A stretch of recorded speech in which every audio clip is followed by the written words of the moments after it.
Can I use the bathroom, please? I'll leave it playing.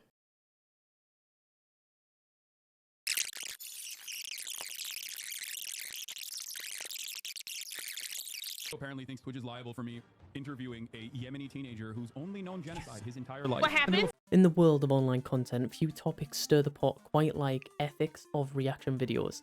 But in 2025, the simmering debate has finally boiled over. They call it Reactgate, the clash between the original creators and streamers who react to their content with tens of thousands of viewers watching live, sometimes termed watch buys. On June 19th, Ethan Klein of H3H3 released a bombshell video titled "I'm suing these 3 creators." The lawsuit, a direct challenge to the modern culture of Twitch streamers watching and in some cases barely reacting or chair reacting to full-length YouTube videos live on stream. Seems like we have a trap that was laid, and apparently some people have walked directly into it. You know, Mr. Copyright Infringement is trying to litigate the resentment that people feel towards him once again, which I think is... Mr. Copyright is going to enforce copyright on people who said, hey, watch my video over this guy's video, that way that other guy doesn't get views.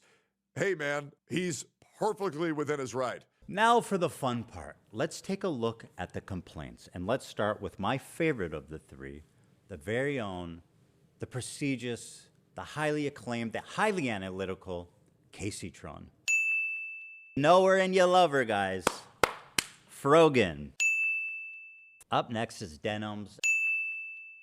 In the video, Ethan lays out his frustration after seeing his original work streamed with minimal commentary, often while the streamers were off camera, eating, smoking marijuana, or simply just completely silent throughout 90% of the watch time. They didn't ask, they didn't give credit, and they didn't even talk for half of it. If anything, they acted more malicious than most of the streamers because they engaged with a Reddit thread which inherently was created to take away viewership from Ethan. It didn't take long for others to weigh in. Asmongold, often seen as a voice for reason in the streaming community, or at least by some, posted his take titled "Someone's in Big Trouble." Asmongold's concern wasn't just about the lawsuit, but the platform itself. Could Reactgate trigger strict copyright enforcement across the board? When people like Denims or Kaceytron do this, they do very slightly draw the eye of Sauron called Disney.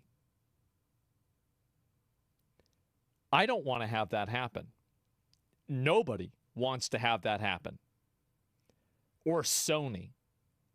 And the more that they do this flagrantly, without any degree of self-preservation, reasonability, or anything, the higher the probability is that all content on Twitch will suffer as a result of it because of a large-scale lawsuit. That's the big issue that I have. That's my main concern. And while some streamers reflected, others lashed out. Enter Tectone, who responded directly to Hasan Piker's comments in a video titled "Hasan Responded in the Worst Way Possible." It is quite a funny video, definitely worth watching. There's quite a lot of transformative information in that. I want to remind you guys, we're a minute in. This video is already 6.5 minutes. These people don't have the gift of gab or the gift of jab. They got nothing. Okay, they sit there and they have their little communities because they pander to whatever extremist political agenda they have. They've earned nothing. They've worked for nothing. No. And I don't think you understand how much it costs to launch a lawsuit against Frogan, because it actually scales per pound. And the heavier somebody is, the more lawyers you need to tackle each subsection of that person. Like you have a lawsuit versus left leg, right leg. It's kind of like Exodia, because she's so above the weight limit. It's like, okay, 1 for the head, 1 for the arm, 1 for the right arm. But if she all gets together at any point, oh, Exodia! Thankfully, it's too exhausting, right? Too much cardio. When a 10-hour Twitch stream plays your 30-minute documentary in full without credit or commentary, the original content created gains nothing. If anything, it becomes a net loss, as those who may have stumbled upon the video will now no longer have the impulse to watch. From a moral standpoint, good or bad, it's rather subjective, especially with the common argument being that any publicity is good publicity. I, for one, would gladly allow content creators to react to my videos provided they credited me or had somewhat transformative opinions, even if I didn't necessarily agree. I am a recent content creator, but I also am a long-time consumer of Asmongold, Tectone, Moist Critical, H3, and so many others who have done this style of content. So I understand the mass appeal, and I also understand that the differences that these creators have and the distinction in between giving them credit, linking to the original video, pausing frequently, adding their personality and jabs in between. Not to mention, these are all done in a non-malicious way to the original content creator.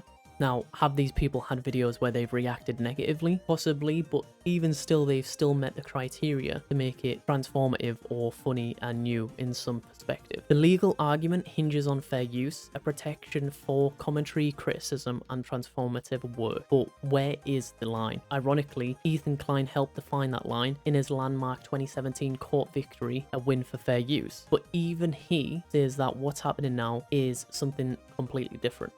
As a TLDR, copyright is the legal protection granted to creators of original works like music, videos, writing, art, and more. It gives the creator the exclusive right to reproduce the work, distribute it, perform and display it publicly, and also create derivative works from that. And once something is fixed in a tangible form, like a video, photo, or a song, it's automatically protected, no registration required. So on that point, why would Ethan register his videos? Well, he did mention it, but even though a video may be automatically protected by copyright, as soon as it's created and fixed in a tangible form, registering it actually gives you additional legal advantages, especially in this case if you're prepping for and going to be involved in a lawsuit. Here's why the registration matters. So number one, and the main one, is you can't actually sue someone from copyright infringement without the registration. 2, it unlocks statutory damages and attorney fees. If you registered your work before it's infringed, then you can ask for statutory damages and reimbursements of legal fees, whereas without registration you can only sue for actual damages, which is harder to prove and often cases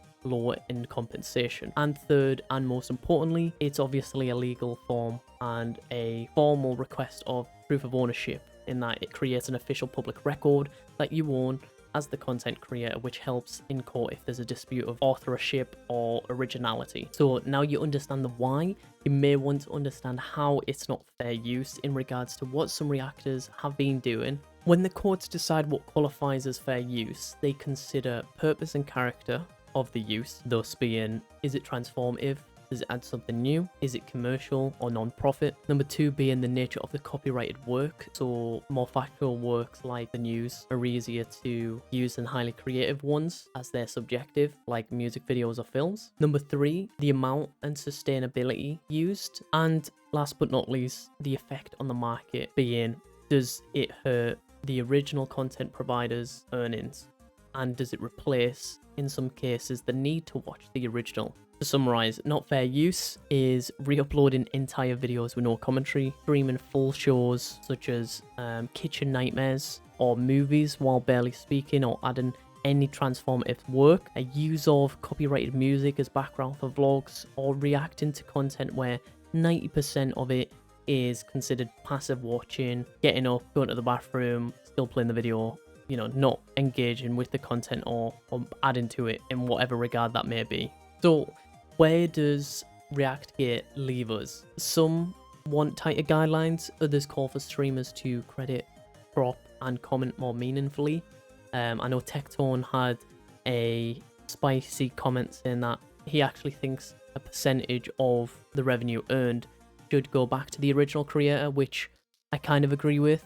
But one thing is clear, the days of watching full videos and walking away are numbered, and as lawsuits loom and platforms respond, creators both big and small are being asked and forced to reconsider their options in terms of, are they just reacting or repackaging? Reactgate isn't just a copyright issue, it's a cultural reckoning between old media norms, new media power, and the people caught in between. In the end, the question isn't just what's legal, it's what's right. What do you think? Is the React culture broken or just misunderstood? Leave your thoughts in the comments below, and don't forget to like, subscribe, hit the bell for more content creator deep dives. Till next time, stay original. Bye. How's the lawsuit going? Nowhere, because Ethan Klein's too much of a sue me because he knows he'll lose. I love these people though that are like, Any day now, he's gonna sue. He's gonna sue. Chat, just a reminder, by the way, just a reminder. After he paraded on the internet about how he was gonna sue me and he wanted to sue me, guess what? Still no lawsuit. Oh my God, he's so bitch made. I'm actually pretty certain that his lawyer told him to stop going after me. His lawyer most likely said, dude, like, you, like, need to stop. Like, you actually need to stop. Whatever, you think I'm an idiot, you think I'm the dumbest person alive, that's fine. Go read the lawsuit. Maybe if you don't want to respect me, you can go respect a judge and a lawyer